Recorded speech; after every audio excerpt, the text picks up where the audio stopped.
Good morning, everyone. Thanks for joining us on MorningLine. Nick Beres here on a Tuesday. Good show on tap for you. We're going to invite you to join in the conversation. We'll open up the phone lines, and this is one of those where, especially when we talk about animals, I know a lot of people have thoughts about it, the animal rescues and the like, what's happening here in Tennessee, and certainly every time there is a big animal rescue here, it makes headlines. We're out there doing the stories, and thankfully we have so many wonderful viewers that want to become involved to help adopt once these animals are made public, if there's some that can be taken in and given good homes. All of that is part of the big story, and the thing that's sad about it, unfortunately, is there's one animal rescue after another, and Tennessee keeps a lot of these organizations busy, and there's one organization that really is at the forefront of it, ground zero, if you will, that acts as soon as they find out there are animals in peril. You've heard of them. We're going to talk about it this morning with the founder of the organization of Animal Rescue Corps, Scotlund Haisley. Good morning to you, sir. Good morning, Nick. Thanks for joining us. It's always good to be here, Nick. Thank you. Appreciate you coming on, and you know, we've done so many stories with this group before, and you're here most recently, as you've all seen on the news, the animal rescue from a puppy mill in the Manchester area. You have a home base with these animals set up in Lebanon. You're back again, Scotland. Seems like you come back to Tennessee quite a bit. You're based out of Washington, D.C. Yes, sir. But we're probably here at least every other month, I would say. What is it about Tennessee? You know, most people would assume that there's more cruelty here in Tennessee because we're often here, but that's not at all the case for us. Yeah. The fact is, law enforcement takes initiative in addressing these large-scale cases of animal cruelty. They're more receptive to your goals than maybe in some other states you've been to? That's been my experience, and we have great relationships with them. We've established a lot of relationships with counties, with county sheriff departments, and quite honestly, we have the best group of volunteers here in the Nashville area than any other community that we work in. You should say my wife actually volunteers with Animal Rescue Corps, and I was actually out there this weekend to see the animals. I wasn't there with a camera. I helped to unload cages, you know, and you know, when it comes to helping these animals, Tennesseans want to do this. Our viewers are really into this, and anyway, there's so much to touch on. I wanted to first get into a little bit about Animal Rescue Corps. Okay, I think a lot of people are aware of like the Humane Society and Sierra Clubs and things like this. Now, you founded this back in 2011, this organization, correct? January 11th, 2011, yes, sir. What is different about it, and tell me where you came from before you started this and why you decided to start Animal Rescue Corps. I've been fortunate to be in this field for most of my professional career, 25 years. And I've worked I led the shelter in New York City, Washington, D.C. was a captain of humane law enforcement in the San Francisco Bay Area, spent a year in India. I've had the great fortune of working with many wonderful people. And my last position at HSUS, when I left there, I thought, you know, I thought, what are the greatest needs for animal protection? And it was to create an organization that provided a resource to these local communities that don't have the resources to address large-scale animal cruelty. I mean, each one of our rescues cost anywhere from $25,000 to $50,000. Right. These rural communities do not have that kind of money or those types of resources to address this large-scale animal cruelty. Therefore, it goes untouched and unaddressed. And so we specifically founded this organization to be that resource. You depend a lot on volunteers. I mean, you founded this. You have donations that come from a lot of large companies that, for them to donate what they do, and I've seen a lot of the resources you have, they have to have a lot of trust in the credibility of what it is you're doing. I would think so. And this current rescue that we're on, Operation Midnight Run, we had two major sponsors for it, the Bissell Pet Foundation and PetSmart Charities. But nonetheless, we still continuously need contributions from the local community. Yeah, you're a nonprofit, of course. We're a nonprofit, and you know, people are impressed. I think we spend our money wisely. Almost 90 cents to every dollar raised goes directly to the animals, and we are largely a volunteer-based organization. There are only 3 paid employees with Animal Rescue. Wow, that's what's amazing. And as you're based out of Washington, D.C., you have your volunteer corps in various states. So how does a case come into you? I mean, for instance, how did this Manchester case come in, if you can share that? Certainly. So there are 2 ways that we get cases. And probably the most typical way is we get calls from individuals reporting animal cruelty, and we send someone in to investigate, and we build a case. And as we build that case, we work with the local authorities and say, this is the cruelty that exists in your community, these are the violations, and we have all the resources to address it. How big does it have to be to get your attention? I mean, I understand there could be a dog tied in the backyard being abused or neglected. One animal you're not going to respond to. Local law enforcement can handle that. How big does it have to be? With the one animal on a chain in the backyard suffering, we will apply resources. Perhaps we won't deploy resources, Okay. but we'll at least carry that person to the right authority to address that issue. Gotcha. But in order for us to deploy, it doesn't really matter. I mean, if it's large-scale suffering and it's beyond the means of the local community, then we're going to deploy. Most cases, I would say, are typically around $100 animals Sure. or more. And when you say animals, I think a lot of people, based on some of the cases we've profiled on the news, dogs. But you'll respond to all types of animals, correct? Absolutely.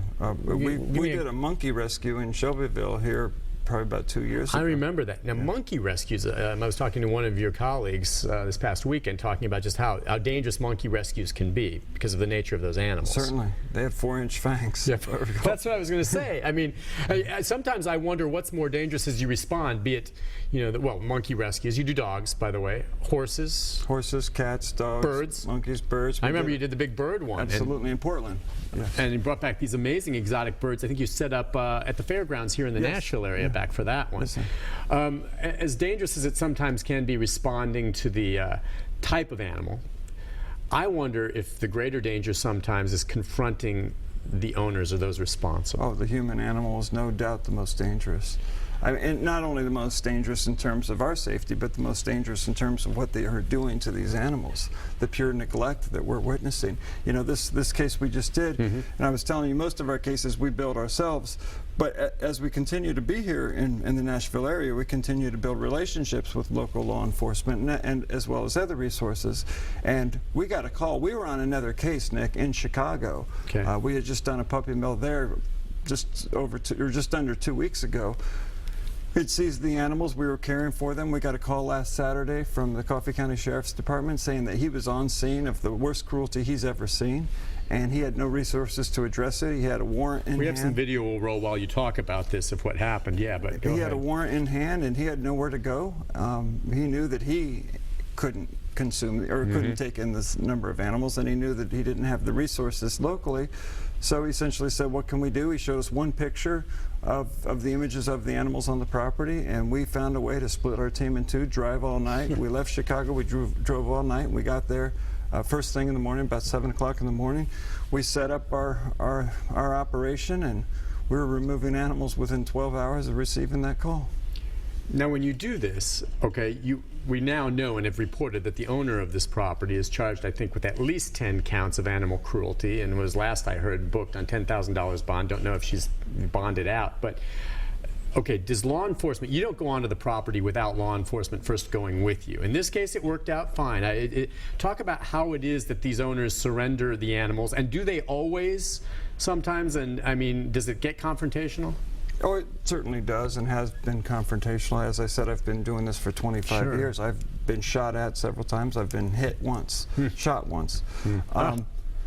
But in this case, we always go in with law enforcement, 100% of the time. And so what you're doing is legal. You're not going in there and just saying, oh, we're going to storm in there and take these animals. No, we're building these cases, and this needs to stick. So everything we do has to be done right, because we want to, we don't want to lose the case, and we certainly never want these animals to be going back to these folks. Gotcha. So a warrant was served, or was in hand, but the property owner on this case did surrender 100% of the animals over to Animal Rescue Corps, so there was no concern of that. But if we have to seize them and house them and care for them until we go through the judicial process, that's fine too. Typically there's a custody hearing within 10 days of us removing the animals, and obviously we win those cases because we're removing them for good reason. What are your observations about the individuals responsible for these conditions with animals? I'm just curious. I see this sometimes and I get so angry. I mean, I just want to take a baseball bat to one of their heads. I wouldn't do that, but I get so mad. Now that's without knowing who they are or seeing that.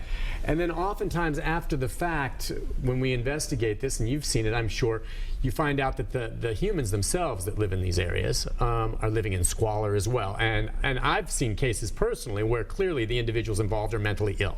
Either they become hoarders or they've completely lost touch with reality. They think they're caring for the animals truly, and they're not. What is your observation? I'm hoping it's more along those lines than people that really, in my opinion, would be just flat out evil, that like the idea of just neglecting animals. Well, listen, objective number one, Nick, is to save the animals. Okay. Remove the animals, bring them to safety. Objective number 2 is to make sure this never happens again, a lasting solution. Okay. That's what we always want, and that's what we recommend when we hand in our cruelty report, because that's what we're doing. These animals are evidence in a cruelty case, so we're documenting everything. Photographs, videos. Photographs, video. Which you just saw some of vet it. reports, you know, because our veterinarians are touching and handling each one of these animals and writing down their notes. All of this enormous package goes to the law enforcement in the coming days, along with our recommendations for charges. Okay. I can tell you 100% of the time my recommendation is that the judicial system find a way to mandate that this person can no longer harbor, own, or possess any animals.